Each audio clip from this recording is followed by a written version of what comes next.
Hello everyone and welcome to this video. I know it's been a really long time since my last video and I apologize about this. Life has been really crazy and even though I've been continuing to practice tarot, I've just haven't found the time to come back on this channel and share with you some content.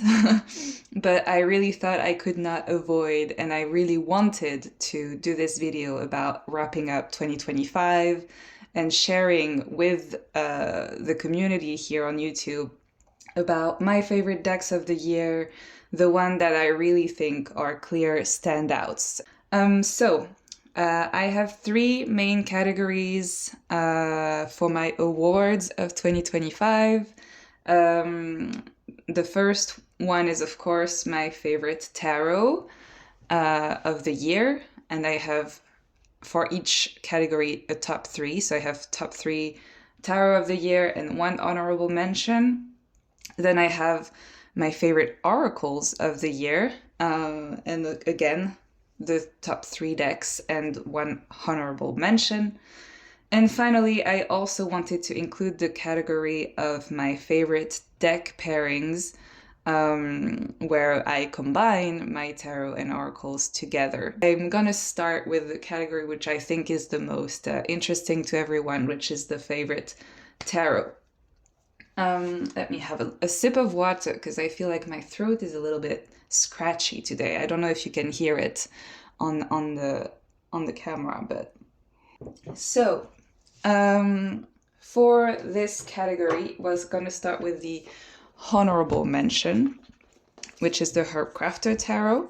For this category, so the favorite tarots, the first two were extremely easy to pick because they were definitely my most used and the one with which I've had the most intense or like the most, synchronicity, the most like faith in when reading with them, meaning like most of the time I would read the cards and it would feel very clear, the message would be clear and I would not be confused at all.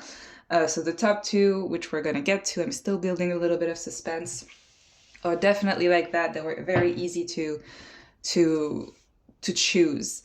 And I was hesitating actually to only present the top two. But I still wanted to include all the decks in my collection because it's not like I have a big collection and I use them all quite a bit. So for this honorable mention, I wanted to still show the Herbcrafter Tarot because it's a deck that I got at the beginning of summer. And I got it because at the time it was, in June, and it felt so summery, so much this peaceful, enjoying the nature type of energy, which I really enjoyed. And I used it a lot over the summer. And it really got me also into being interested in looking at the plants that I found in nature to find their names. And, I really got like a big relationship with this deck over the summer. And I'm pretty sure that that's going to be the case again over the summers to come. Like none of those decks are going to stop being used now that 25 is over. And I also did find myself reaching for it since the summer, especially for the main reason that it's a no people deck. There's only in the court cards that there are human figures and it's only the hands. And sometimes I really like just the peace that comes out of this deck. The reason why it's not in the top three and it's only a honorable mention is that I am still struggling a bit with the guidebook. I don't get as like intense and clear and kind of getting what I wanted from the reading as I get with my top two of this list. But I do want to basically continue to strengthen my relationship with this deck, see if maybe I manage at some point to just build association without using the guidebook, you know, like, because the more you use a deck, the more you make association with specific cards that come at specific moments in your life. So yeah, I am definitely very happy to have this deck and to keep using it again and again. So this is the honorable mention.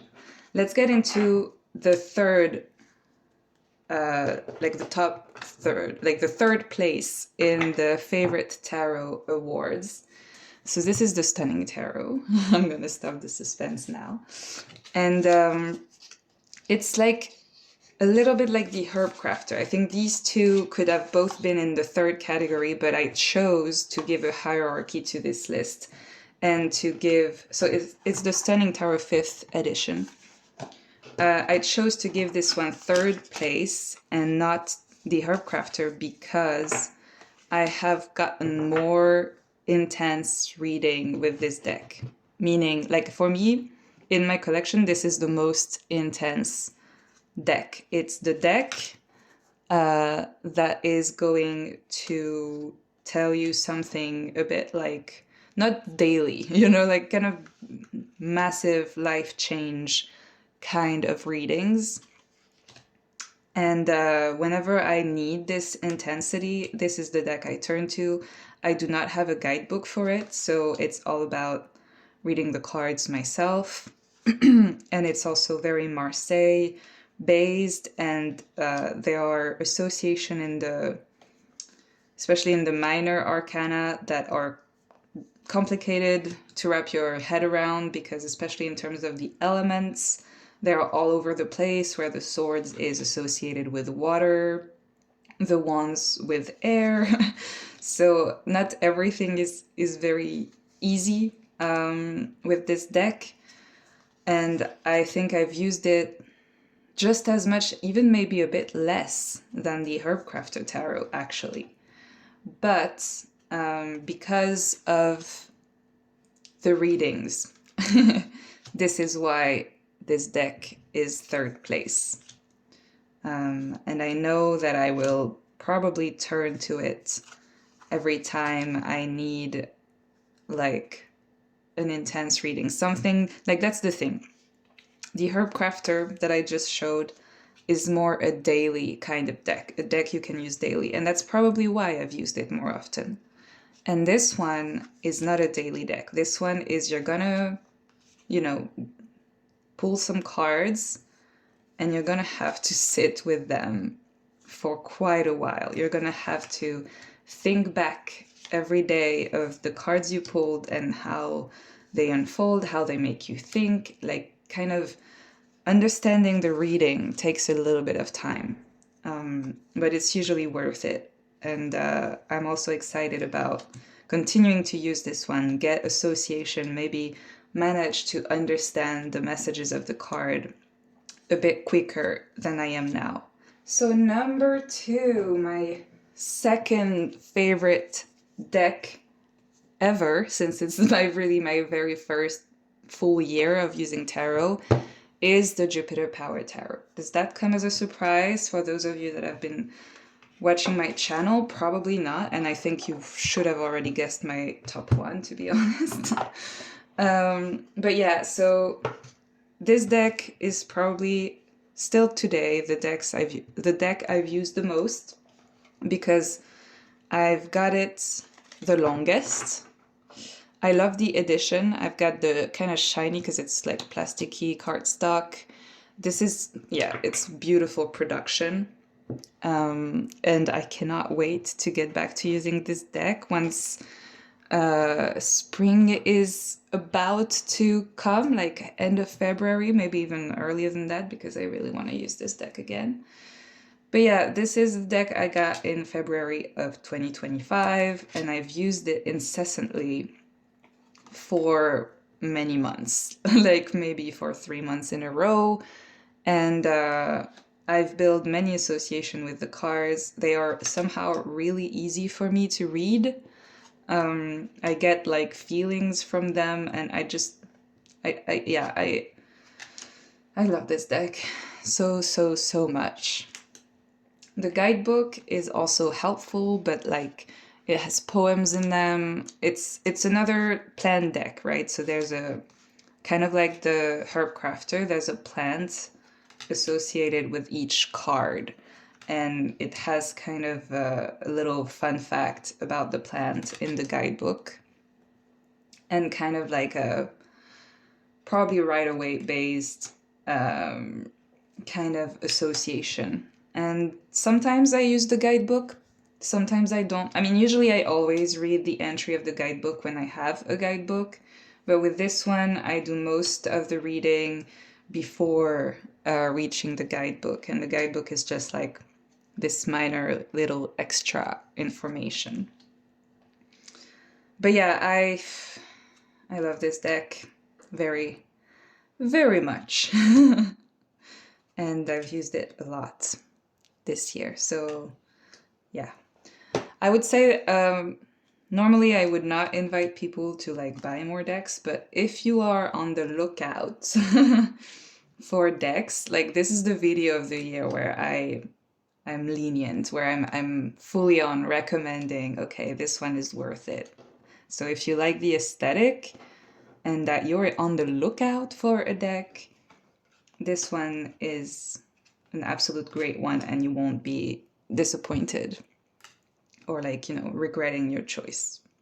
But that only, like for this one, I really had a very strong reaction when I saw the cards for the first time on someone else's YouTube channel. So that's kind of what happened. And like flipping through it right now is bringing me joy.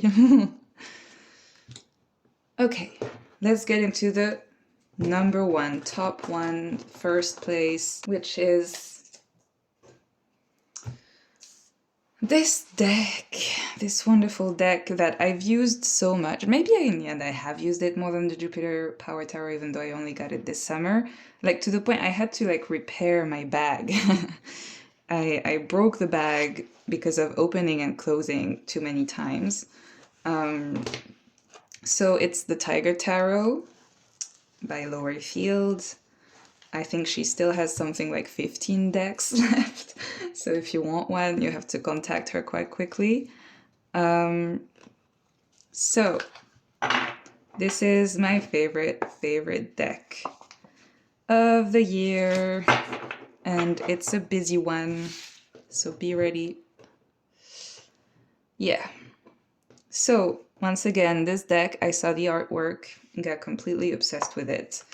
And it's first place because even for the past few months when my life got super busy and I was even struggling to keep like a regular tarot practice, I would still, before bed, write in my journal and pull some cards from this deck. No other deck in my collection in the current period I've been going through could replace this one. I think part of the reason why it has holds such a place in my heart is also, and there's a video about that on my channel. I don't know if it's the most interesting one, but I wanted to share that. But I've been using it in the month of July, August, over the summer, in conjunction with reading the book Women Who Run with the Wolves. And this deck is, to this day, still my way to reconnect with kind of this, like, more spiritual part of life that I want to, you know, get in touch with here and there, to kind of get back in touch with the part of myself that crave this spiritual connection with, I don't know, a deeper feminine, a wilder feminine, nature, the, you know, the deep feminine part of me that I don't express in my everyday life because everyday life does not allow you to do so. So yeah, this deck is really, it really is that for me. And it, every time I pull some cards and that I'm feeling a certain way, it really, really guides my my steps, and also sometimes there were some crazy coincidences, and sometimes when I pull daily with it, when even though I know I still haven't integrated the messages from the day before, then I pull the same cards. There's too many, like a little bit of magic with my relationship with this deck. I also realize now that I have also kind of bent the cards a little bit from shuffling it too much. So that's that. I'll see if I can manage to solve that issue. And one last thing I'm going to say about this deck before moving on to the next category is the guidebook. For me is also everything, to the point because I think most of the write-ups have been written by Laetitia Barbier, whose name is also on Instagram, Laetitia Cartomancy, and her entries for those cards are really, short, but they are everything. They go very, very well with the card itself, and they're all where I get my inspiration and what makes the reading extra. Because obviously when I read daily right before bed, I'm not over here looking at the card and thinking super hard about what it represents. I usually open straight up the guidebook, read the message, and then look at the card again, and that's where the magic happens. So yeah, this guidebook, this little leaflet is also everything, and I'm interested in the person that wrote it because of that. And you can see I've used it a lot because it's also pretty used. So here we go.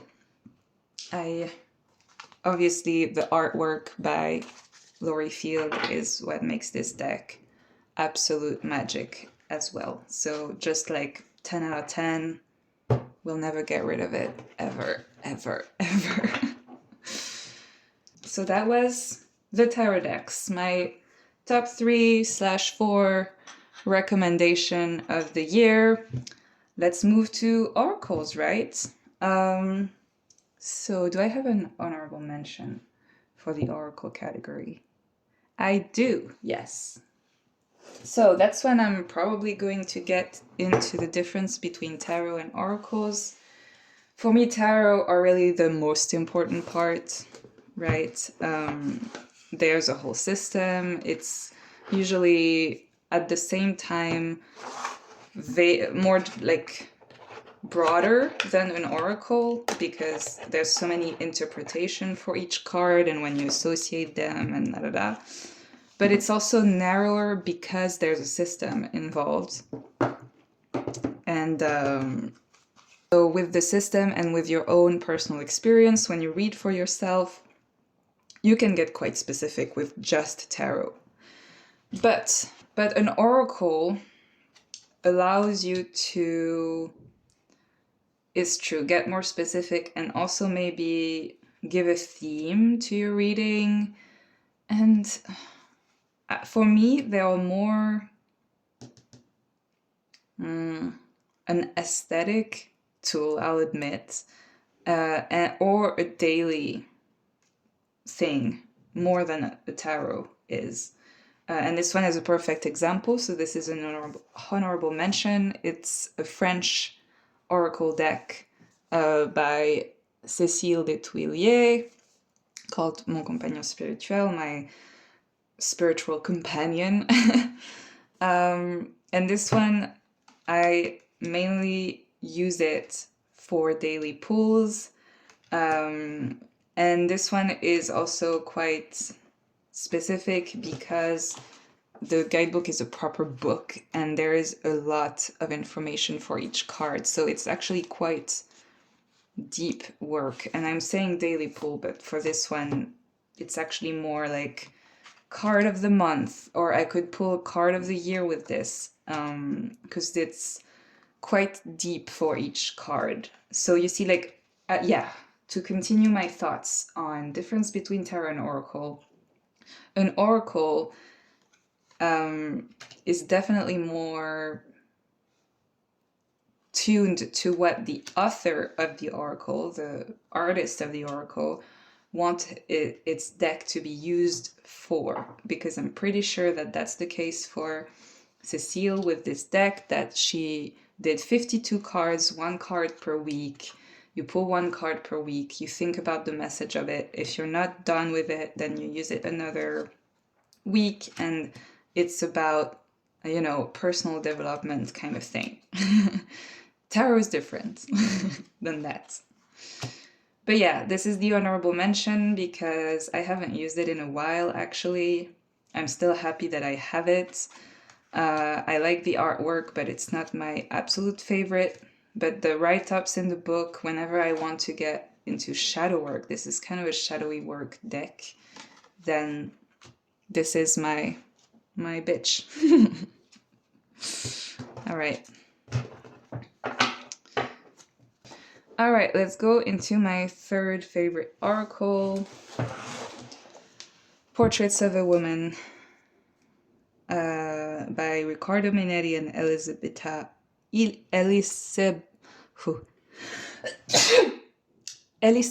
Trevisan. I just needed to sneeze first. So this one is the epitome for me of a daily pull deck.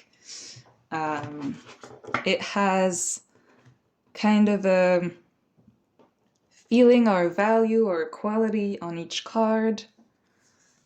And it's definitely, I've been using it yesterday as a daily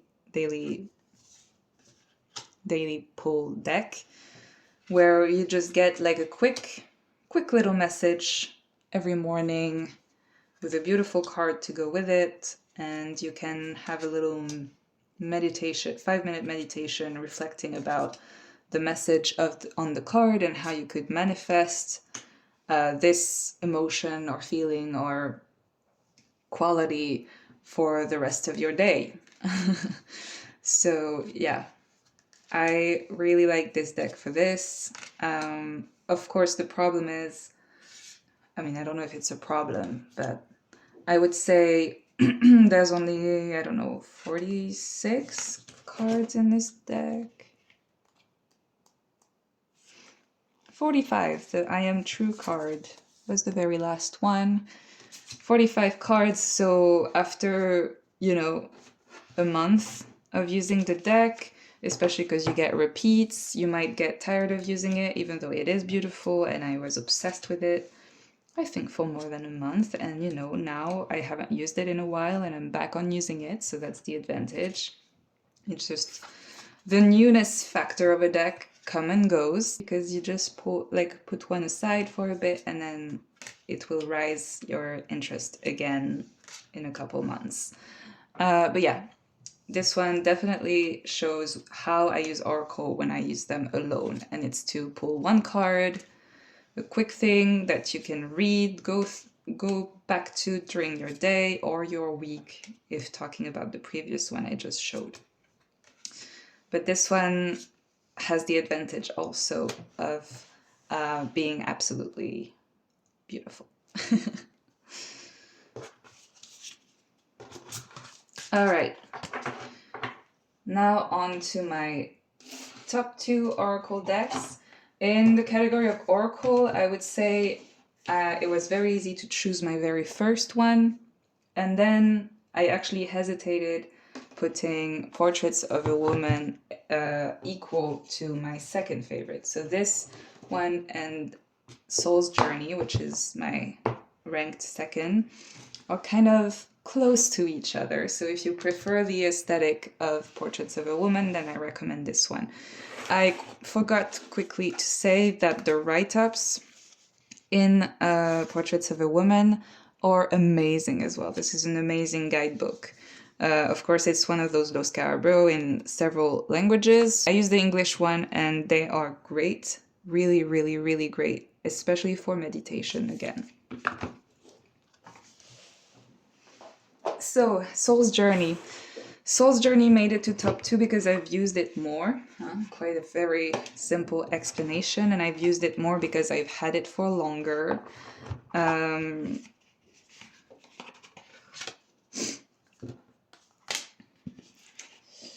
And it has kind of the same qualities as Portraits of a Woman, which is that it is beautiful.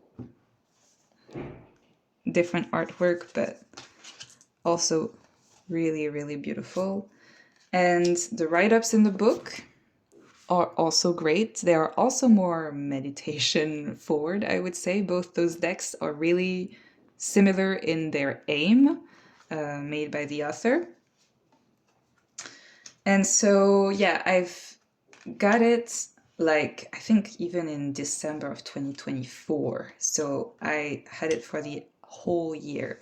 And I've used it so much at the beginning of the year as a daily pull deck that's why it's ranked at number 2.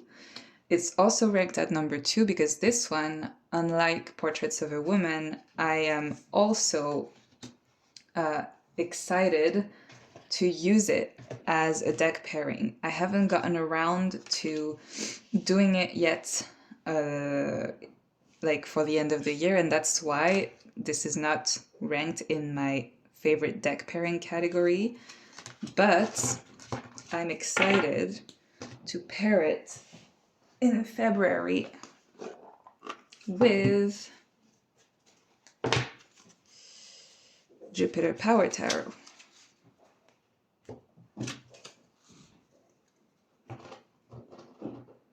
Because I believe they look fabulous together. And I also think it will work great because since Jupiter Power Tarot to me is more of a, you know, emotional deck where the messages are not really in written forms, Soul's Journey is going to ground it in something more, less like feeling wise and more like, okay, concrete. Yeah, concrete is the word I'm searching for. So yeah, but this is for next or next year. We are in 2026 already, but for a little later this year. And so this deck is quite versatile, I would say. It can be used both for daily pulls, but also as a deck for a pairing with tarot, which I think Portraits of a Woman could be as well, but I think I've used it quite a bit that way and it didn't work as well. And yeah, we'll get into that anyway when I go into my last category, which is favorite deck pairing. So yeah, this is the Soul's Journey Oracle. Very, very beautiful.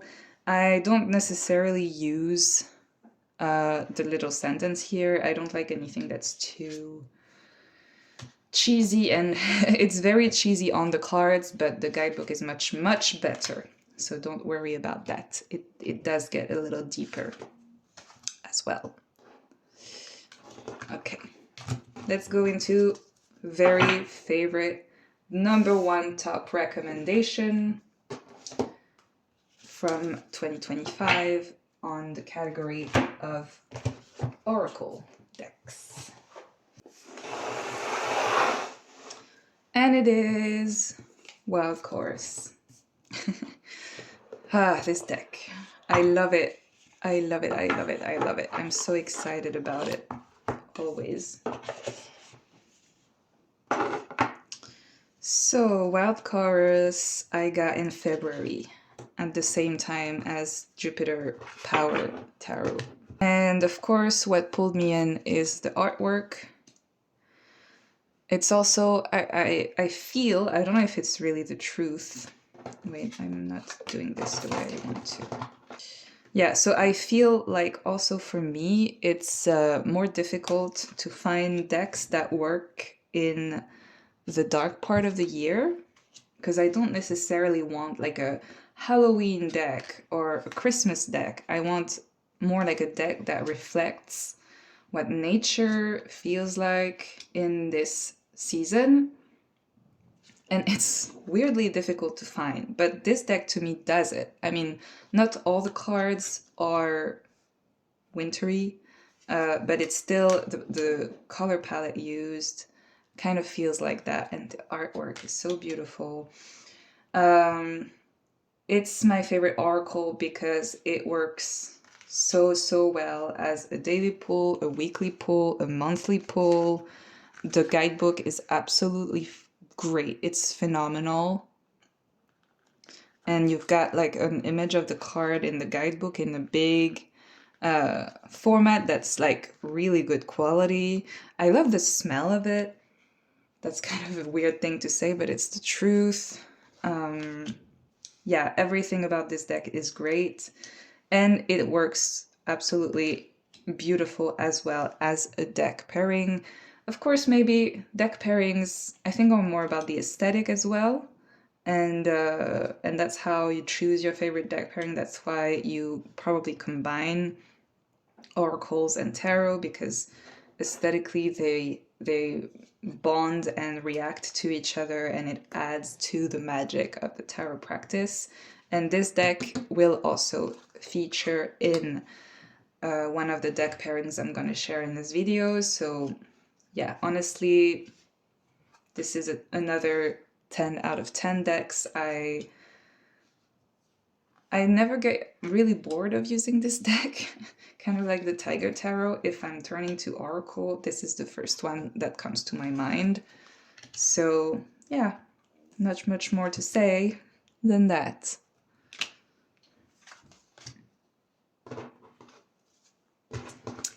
All right, let's get into our final category, which is the deck pairings. I don't have honorable mention for this one, or maybe I've already shared it. It's the Jupiter Power Tarot with Soul's Journey Oracle. But since I haven't used it that much, I didn't want to fully put it as an honorable mention. So in third place for deck pairings, it's called the Oracle égyptien, the Egyptian Oracle by Mark Angel and Mira. And it's a very old deck. It's another French deck. The only other French deck I have it since I've been a kid. And I really like what it looks like. And that's why I want to keep using it, even though for this one the guidebook is shit. And I'm pairing it with the Ukiyo Romance Tarot. There you go. And this one I got in April of this year. And I really got obsessed with it. This is kind of around the time that I started my YouTube channel. And I really love the aesthetic and kind of the spring feeling I got from this deck. And then when I decided to pair it with this one, I was just like, phew. I wanted to use those decks only for the aesthetic of it, right? I just felt like they were really great together.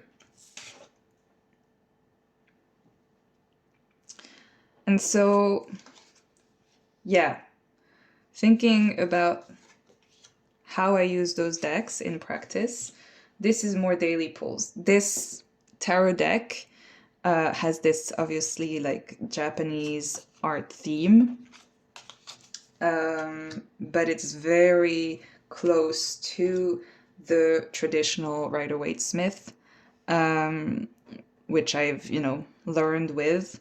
But because it's so close, it's hard for me to not kind of think of the readings I pull with this deck in a more traditional way.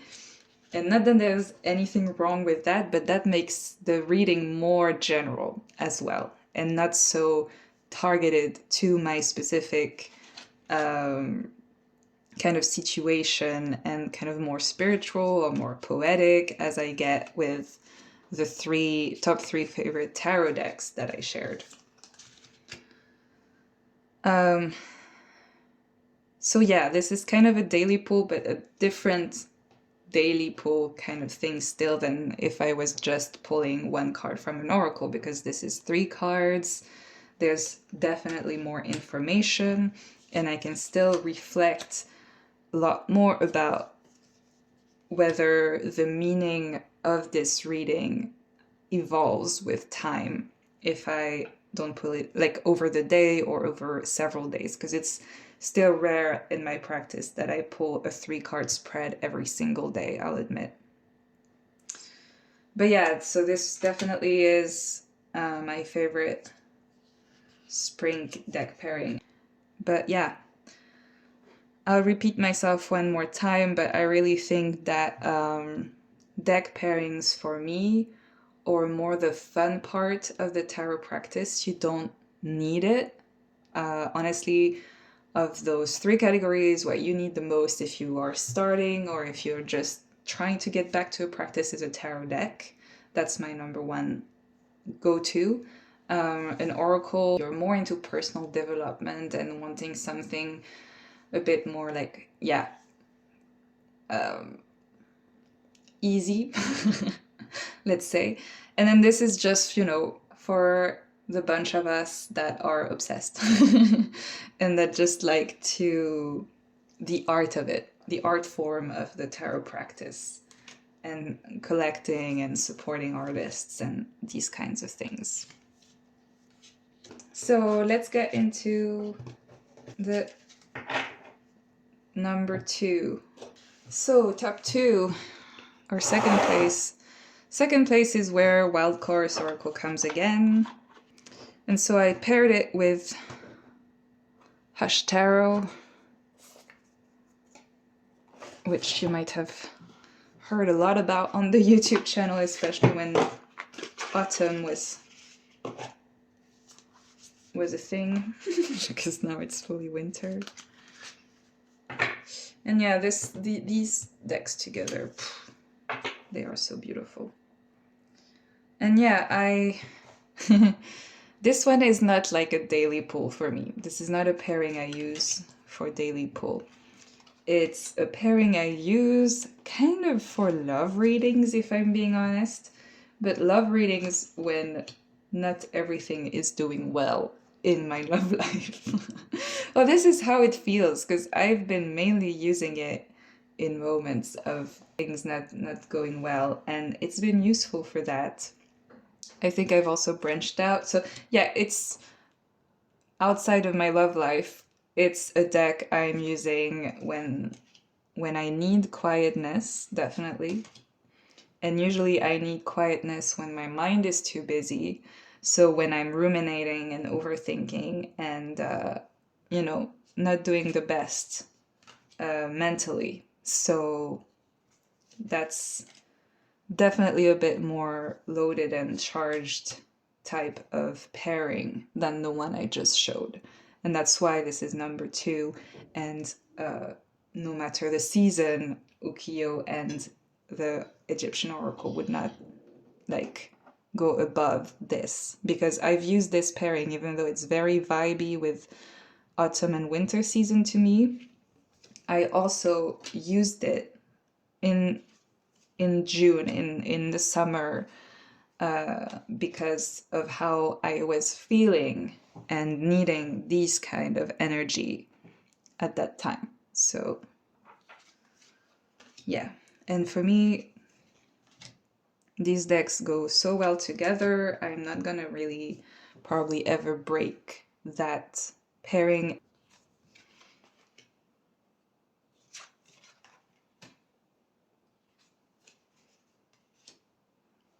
And they really like to vibe, because the Magician, Surrender Your Sorrow, and the 5 of Cups.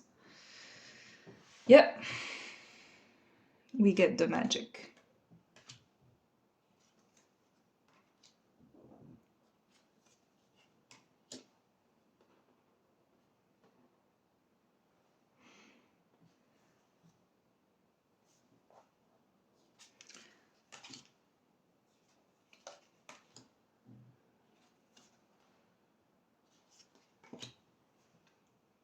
All right, we'll end with this one.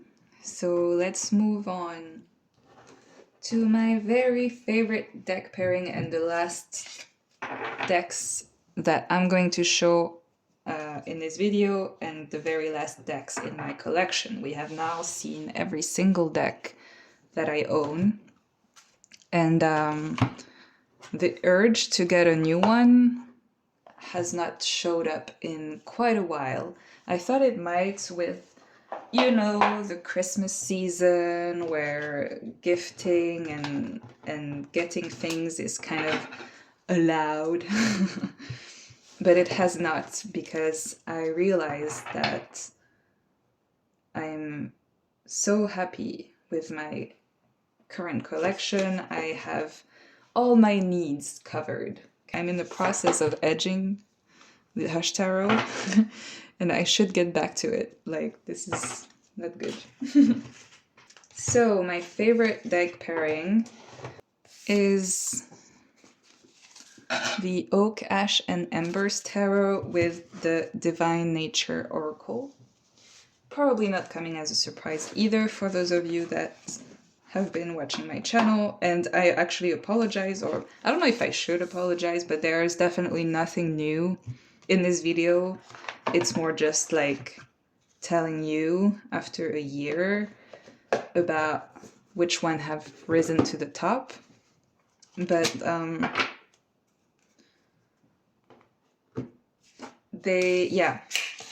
there's nothing new because I haven't gotten new decks. So the reason why this is my favorite deck pairing is because, to be completely and utterly honest, to me, aesthetically, this is the most beautiful pairing. And like I said, I'm doing this more for the love of the art. I mean, not only for the love of the art, but kind of a lot for the love of the art and not only the messages.